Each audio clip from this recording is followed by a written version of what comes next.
ملت، میرے بزرگوں،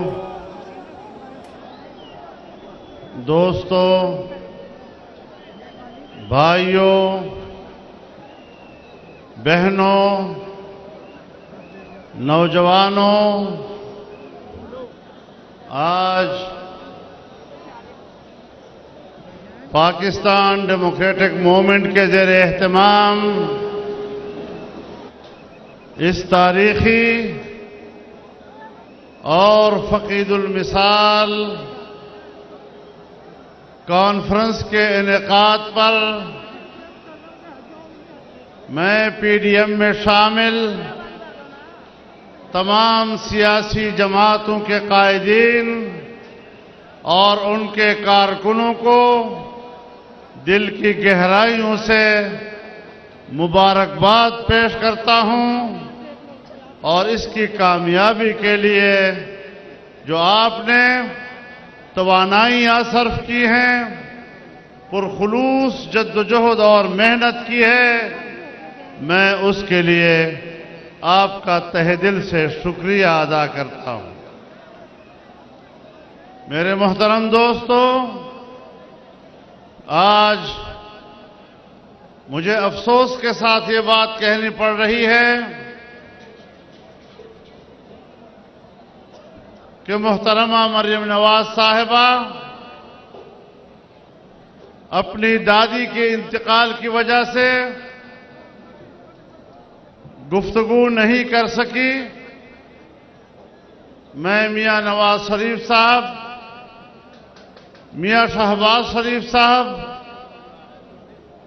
مریم نواز شریف صاحبہ اور ان کے پورے خاندان سے ان کی والدہ کی وفات پر اظہار تعزیت کرتا ہوں۔ اللہ رب العزت ان کی مغفرت فرمائے اور ان کے درجات کو بلند فرمائے۔ آج کے اس موقع پر جہاں میں جسٹس سیٹھ وقار صاحب کی وفات پر اظہار تعزیت کرتا ہوں، وہاں میں جناب علامہ خادم رضوی صاحب کی وفات پر بھی اظہار تعزیت کرتا ہوں۔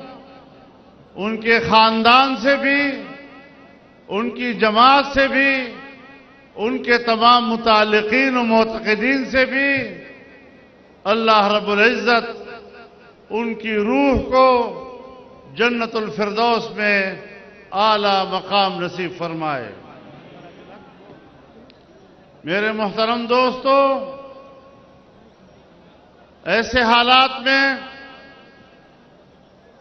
آج ہم یہاں پشاور میں جلسہ عام منعقد کر رہے ہیں، جب اس سے پہلے ہم نے گوجرانوالہ میں ان بڑے اجتماعات کا آغاز کیا، ہم نے کراچی میں جلسہ کیا، ہم نے کوئٹہ میں جلسہ کیا، اور آج اہل پشاور نے اور خیبر پختونخوا کے عوام نے تو ریفرنڈم ہی کر دیا، اور اس جلسے میں اس عظیم الشان شرکت کے ساتھ آپ نے دھاندلی کے نتیجے میں آنے والی حکومت کو مسترد کر دیا ہے۔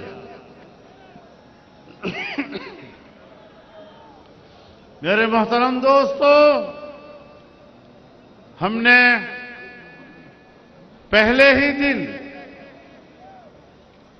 یہ اعلان کر دیا تھا کہ الیکشن میں بدترین دھاندلی کی گئی ہے۔ تمام سیاسی جماعتوں نے اس پر اتفاق کیا تھا، اور آج وہ آواز عام آدمی کی آواز بنتی چلی گئی اور آج یہ آواز پوری قوم کی آواز ہے، پوری قوم کی متفقہ آواز ہے، اور آپ کے جلسوں سے آج حکمران جماعت اور ان کے پشتیبان بوکھلائے ہوئے ہیں۔ آگے بڑھنا ہے اور ان کے اس اقتدار کے قلعے کو فتح کرنا ہے، ان کو یہاں سے ذلت و رسوائی کے ساتھ نکالنا ہے۔ جنگ کا اعلان کر چکے ہیں، اب میدان جنگ ہے، میدان جنگ سے پیچھے ہٹنا گناہ کبیرہ ہے۔ نعرہ تکبیر! جمعیت Ulema Islam, P T M, گو نیازی، گو سلیکٹڈ!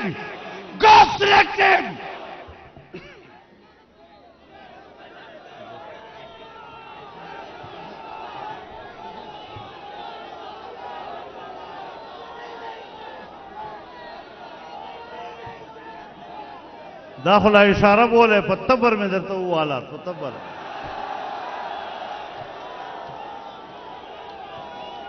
اشارے نہ خبر ہوتے دا اس بے پلوڑ سمو کا خدا کول دا چا سارا واسطہ نہ وپرے ہوتے انشاءاللہ ہم نے چیلنج کر دیا ہے اور واضح طور پر کہنا چاہتے ہیں، ہمارا موقف بڑا واضح ہے۔ داندلی ہوئی ہے، داندلی کی گئی ہے، ہمیں داندلی کرنے والا بھی معلوم ہے اور وہ جو نامعلوم ہے وہ ہم سب کو معلوم ہے۔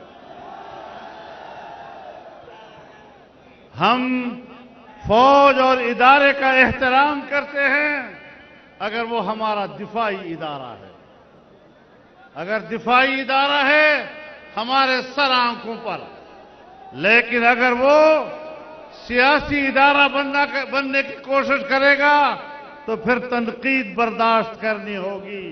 پھر یہ مت کہیں کہ ہمارا نام نہ لیا کرو، پھر تمہارا نام بھی لیا جائے گا، پھر تم پر تنقید بھی کی جائے گی، پھر آپ کے سامنے کلمہ حق بھی کہا جائے گا۔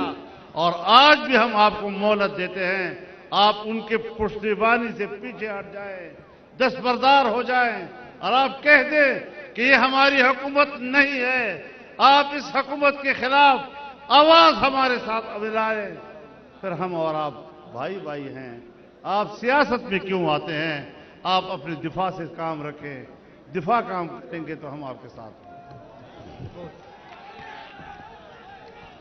نعرہ تکبیر! ہم لے کے رہیں گے، ہم لے کے رہیں گے، ذرا زور سے بولو، للکار سے بولو، سب مل کے بولو، بلاول بولے، مریم بولے، مولانا بولے۔ آپ دھاندلی کریں وہ جرم نہیں، ہم دھاندلی کے خلاف احتجاج کریں تو آپ ہم سے خفا ہوتے ہیں، پھر خفا نہ ہونا، پھر برداشت کرنا۔ لیکن بڑی وضاحت کے ساتھ کہہ دینا چاہتا ہوں کہ 2 سال کے عرصے میں تم نے پاکستان کی معیشت کو تباہ کر دیا ہے، اور جب کسی ملک کی معیشت گرتی ہے تو پھر وہ ریاست باقی نہیں رہ سکتی۔ ریاست کے بقا کا دار و مدار مستحکم معیشت پر ہوا کرتا ہے۔ جب ہم حکومت چھوڑ رہے تھے اور نئے الیکشن کی طرف جا رہے تھے تو ہم نے بجٹ میں کہا تھا کہ آئندہ سال اس ملک کی ترقی کا تخمینہ 5.5% ہوگا اور اس سے اگلے سال ترقی کا تخمینہ 6.5% ہوگا۔ آپ کو حکومت ملی اور آپ کی حکومت میں پہلے سال تخمینہ 1.8 پہ آیا اور جب دوسرے سال تم نے بجٹ پیش کیا تو 0.4 پہ آ گیا.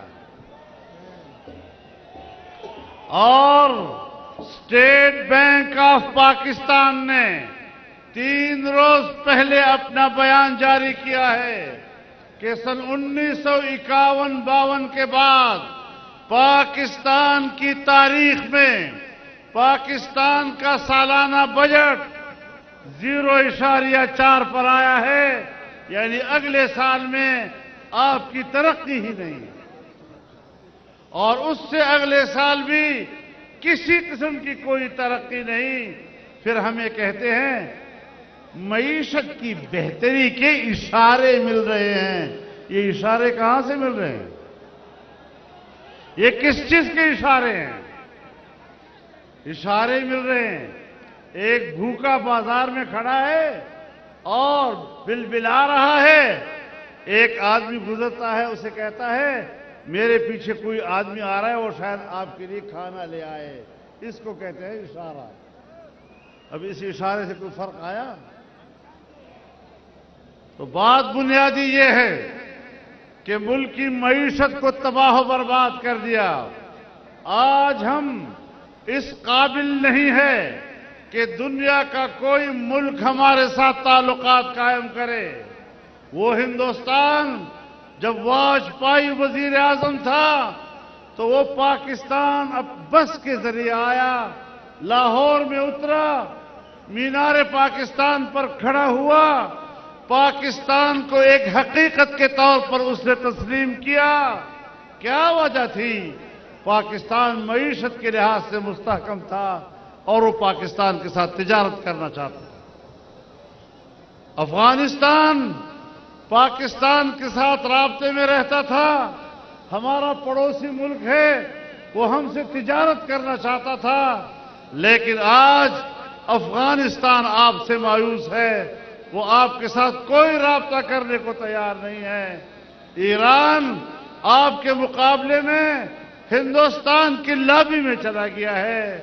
چین جو ہمارا دوست تھا، ایسا دوست جن کے ساتھ ہم نے 70 سال ایسی دوستی رکھی کہ ہمالیہ سے بلند، بحر الکاہل سے گہری اور شہد سے میٹھی دوستی.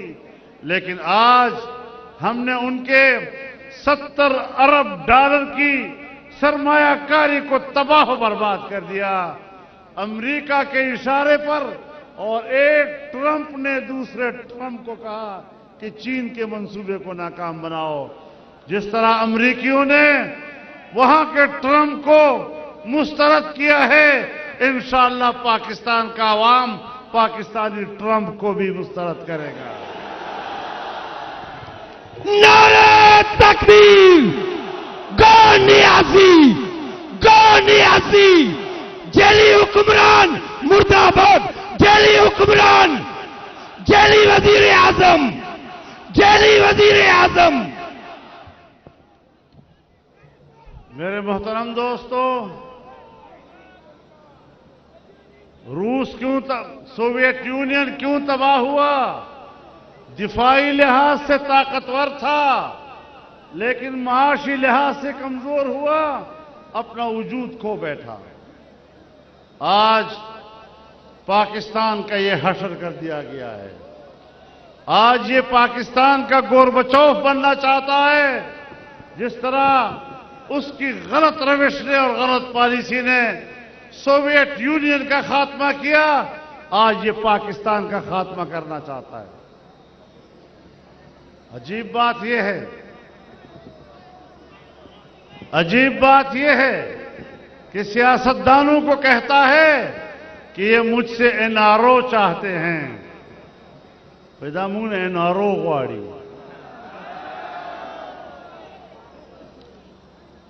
او د این آر او دومره ښه ده چې موږ د این آر او دا او هم نه قبلو.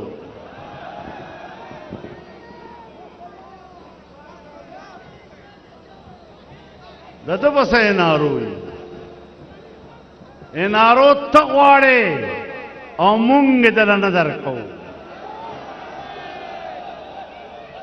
تا په انارو د سلوار لعنت چې مونږ تا نه غواړو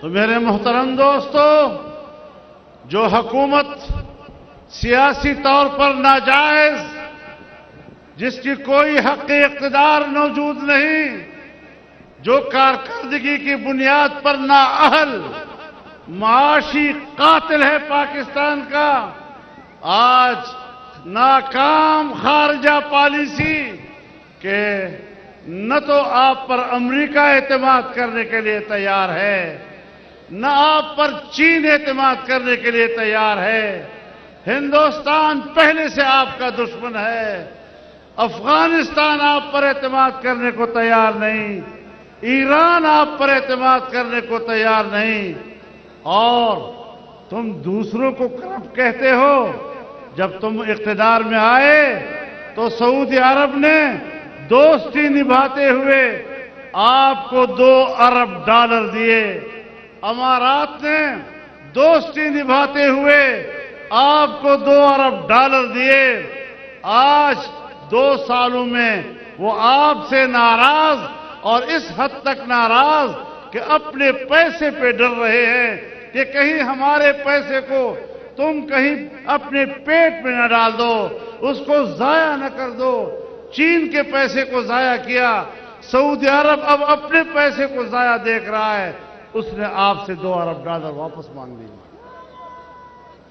امارات نے تم سے $2 ارب واپس مانگ لیے ہیں تم پر کوئی اعتماد کرنے کو تیار نہیں ہے تم نے پاکستان کے دوستوں کو ناراض کیا ہے تم نے پاکستان کو تنہا کر دیا ہے اب کہاں ہیں تمہارے وہ NGOs جو کہتے تھے کہ یہاں پر دودھ اور شہد کی نہریں یہاں دودھ اور شہد کی نہریں بہیں گی دودھ اور شہد کی نہریں تو نہیں خون اور زہر کی نہریں بہ رہی ہیں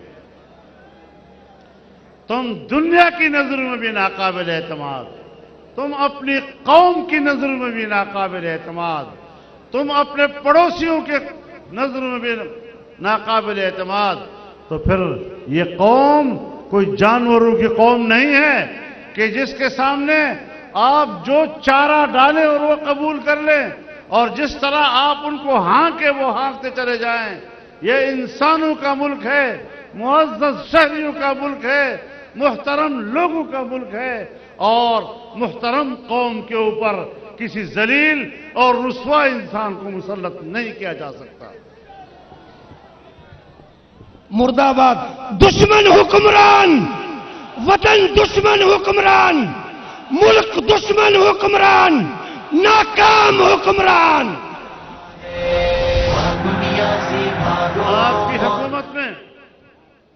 آپ کی حکومت میں انسانی حقوق پامال ہو رہے ہیں بہت سے ہمارے قائدین نے آپ کے سامنے یہ بات کہی کہاں ہے آپ کا لاپتہ افراد کی باتیں جو تم کیا کرتے تھے آج بلوچ رو رہا ہے آج سندھی رو رہا ہے آج پشتون رو رہا ہے اور پنجابی رو رہا ہے کشمیری رو رہا ہے کشمیر کو تم نے بیچا اور کشمیر کے سوداگر بنے آج تم کشمیر کے لیے مگرمچھ کے آنسو بہا رہے ہو کیا اقتدار میں آنے سے پہلے تم نے کشمیر کو 3 حصوں میں تقسیم کرنے کا فارمولہ پیش نہیں کیا تھا مجھے بتایا جائے کہ سن 1948 اور 49 کی قراردادوں میں کشمیر کو تقسیم کرنے کی کون سی گنجائش تھی ہم نے 70 سال تک کشمیریوں سے ایک ہی بات کہی کہ آپ نے اپنے مستقبل کا فیصلہ خود کرنا ہے آپ کی حق خود ارادیت یہ آپ کا بین الاقوامی مسلمہ حق ہے لیکن آج مودی نے آ کر، اور میں آپ کو بتاؤں، مودی کے آنے کے لیے دعائیں اس نے نہیں کی تھی. عمران خان نے کہا تھا کہ خدا مودی کو کامیاب کرے، جب وہ کامیاب ہو جائے گا کشمیر کا مسئلہ حل ہو جائے گا. مودی کا جو یار ہے، انڈیا کا جو یار ہے، مودی کا جو یار ہے، یہودیوں کا جو یار ہے.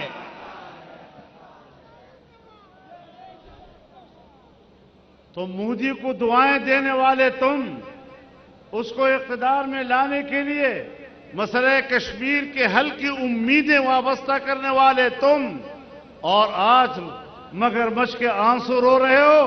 تم نے کشمیر کو بیچا ہے، تم نے کشمیریوں کے 70 سالہ قربانیوں کا مذاق اڑایا ہے. تم نے آج گلگت میں جا کر لوگوں سے کہا ہم آپ کو پاکستان کا صوبہ بنائیں گے، ہم خوش ہوں گے کہ، اور ہم سمجھتے ہیں کہ گلگت بلتستان کے لوگ پاکستانی ہیں، وہ پاکستان سے الحاق چاہتے ہیں، کشمیری پاکستان سے الحاق چاہتے ہیں، لیکن ان کے باقاعدہ حق خود ارادیت کی بنیاد پر اپنا فیصلہ خود کرنے سے پہلے یہ کہہ دینا کہ ہم آپ کو پاکستان کا صوبہ بنائیں گے. آپ مجھے بتائیں کہ آپ نے مسئلہ کشمیر کو ذبح نہیں کیا؟ اس طریقے سے آپ کشمیر کے مسئلے کو حل کر رہے ہیں. ہم نے ان کی لاشوں پہ سیاست کی 70 سال. ہم نے وہاں کی ماؤں اور بہنوں کی عزتوں اور ان کے ناموس اور عصمت پہ سیاست کی. ہم نے ان کے بچوں کے چہروں سے ٹپکتے ہوئے خون پر سیاست کی. وہ مظلوم کشمیری آج کدھر دیکھے؟ جس کو پاکستان پر بھروسہ تھا، جس کو پاکستانی پر بھروسہ تھا، تم نے 70 سال ان سے قربانیاں لے لے کر آج اس کو تنہا چھوڑ دیا ہے. 85,000 کلومیٹر مربع کلومیٹر کا کشمیر آج آئے گا صرف 5,000 کلومیٹر مربع کی کشمیر پہ. یہ تمہاری پالیسی ہے؟ یہ ہمارے لیے قوموں کو جیت رہے ہو؟ یہ تم پاکستان. میں آپ سے پوچھنا چاہتا ہوں، آپ نے فاٹا کا انضمام کیا، اب فاٹا والے حق حیران کہ یا اللہ اب ہم پاکستان اور صوبہ خیبر پختونخوا کا حصہ ہیں بھی یا نہیں ہیں. ہم نے اس وقت بھی کہا تھا کہ عجلت نہیں ہونی چاہیے، لیکن مجھے پتا ہے کہ کس کے دباؤ پر ایسا ہو رہا تھا. میں بہت کچھ جانتا ہوں. میں خارجہ امور کا چیئرمین بھی رہا ہوں، میں کشمیر کمیٹی کا چیئرمین بھی رہا ہوں، اندر کی بہت باتیں جانتا ہوں. میں تمہارے ارادوں کو جانتا ہوں، تمہارے عزائم کو جانتا ہوں. میں پوری دنیا کا قانون، کوئی پوری دنیا کا قانون بتا دے کہ کسی حکمران کے پاس اگر عوام کا مینڈیٹ ہو تو پھر اپنے ملک کی سرحد کو تبدیل کرنے کا بھی مینڈیٹ ہوتا ہے. کیا یہ اختیار بھی ہوتا ہے کہ وہ اپنی سرحد کو آگے پیچھے کرے، کسی کے لیے ملک چھوڑ دے، کسی سرحد کو طے کر دے؟ یہ کس نے حق دیا ہے؟ اور دنیا میں کوئی طاقتور قوم ہو وہاں پر بھی وہ اپنی سرحدات تبدیل نہیں کر سکتا. امریکہ بڑا طاقتور ملک ہے، وہ کر کے دکھائے ذرا میکسیکو کے ساتھ اپنی سرحدات میں تبدیلی، وہ کر کے دکھائے کینیڈا کے ساتھ اپنی سرحدات میں تبدیلی. نہیں کر سکتا. ہندوستان بھی یہی کہہ رہا ہے کہ ہم اپنی مرضی سے عوام ہمیں ووٹ بھی دے دیں تب بھی ہم سرحد تبدیل نہیں کر سکتے. آپ یہاں پر کشمیریوں کی جغرافیے کو تبدیل کر رہے ہیں، آپ یہاں پر گلگت بلتستان کی جغرافیے کو تبدیل کر رہے ہیں، آپ یہاں پر فاٹا کی جغرافیے کو تبدیل کر رہے ہیں. اتنے بڑے حساس معاملات جب تک عوام کا اعتماد نہ ہو، جب تک عوام بھرپور طور پر اس حوالے سے مطالبہ نہ کرے. آج آپ کہاں کھڑے ہیں؟ کہاں ہم کھڑے ہیں؟ انہوں نے پاکستان کو وہاں کھڑا کر دیا کہ جہاں اب پاکستان کی بقا کا سوال پیدا ہو رہا ہے. تو آج اگر پی ڈی ایم ہے تو پی ڈی ایم کا بنیادی مقصد پاکستان کی بقا ہے, اس کی بقا کا تحفظ ہے. ہم اس ملک کو بچانے کے لیے اکٹھے ہوئے ہیں. اس قسم کے نااہلوں سے نجات پائیں گے تو پاکستان کا مستقبل محفوظ ہوگا, ورنہ ان لوگوں کے حکمرانی میں پاکستان کا مستقبل غیر محفوظ ہے. تو میرے محترم دوستو, یہ حکومت بھی ناجائز, اس کی داخلہ پالیسیاں بھی ناجائز, یہ انسانی حقوق کی بھی قاتل, یہ کشمیر کی بھی قاتل, یہ فاٹا کی بھی قاتل. اور آج ہم اپنے ملک کو بچانے کے لیے, ملک کے معاملات کو ٹھیک کرنے کے لیے میدان میں نکلے ہیں. آپ حضرات نے استقامت کے ساتھ کھڑا ہونا ہے. کلک بولاڑے کا نام اور پختون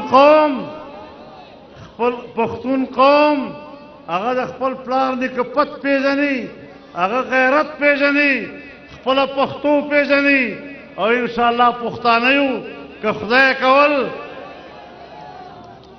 دا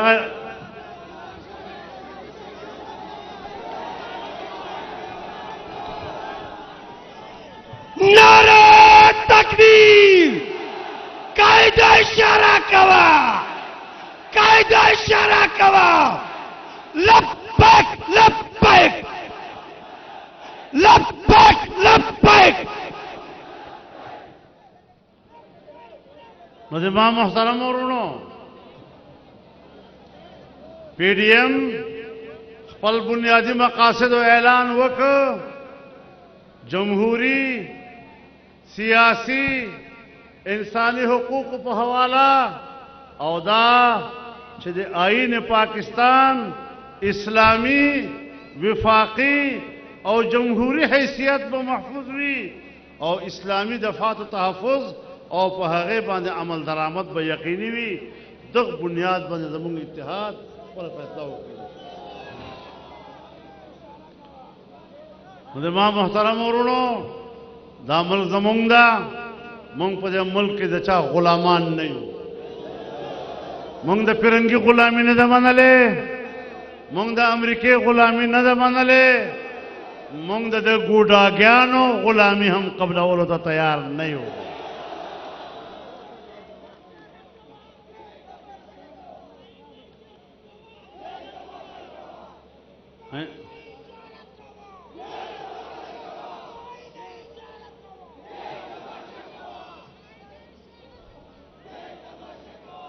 ہم نے جس سفر کا آغاز کیا ہے اب وہ کافی طے ہو چکا ہے, تھوڑا فاصلہ باقی ہے. استقامت کے ساتھ انشاءاللہ ہم اپنے منزل کو پائیں گے. اس ملک کو پاکستان بنائیں گے, حقیقی پاکستان بنائیں گے, اسلامی اور جمہوری پاکستان بنائیں گے, وفاقی پاکستان بنائیں گے, پارلیمانی پاکستان بنائیں گے.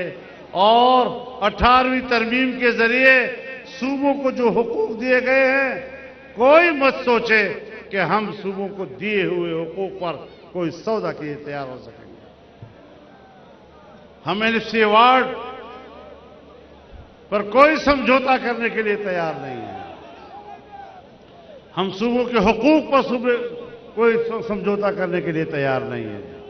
انشاءاللہ ہم نے ہمیشہ آپ کی جنگ لڑی ہے, سخت حالات میں لڑی ہے, آج پھر میدان میں ہیں, اور آج اس میدان میں آپ سب ہم ایک صف پہ کھڑے ہیں.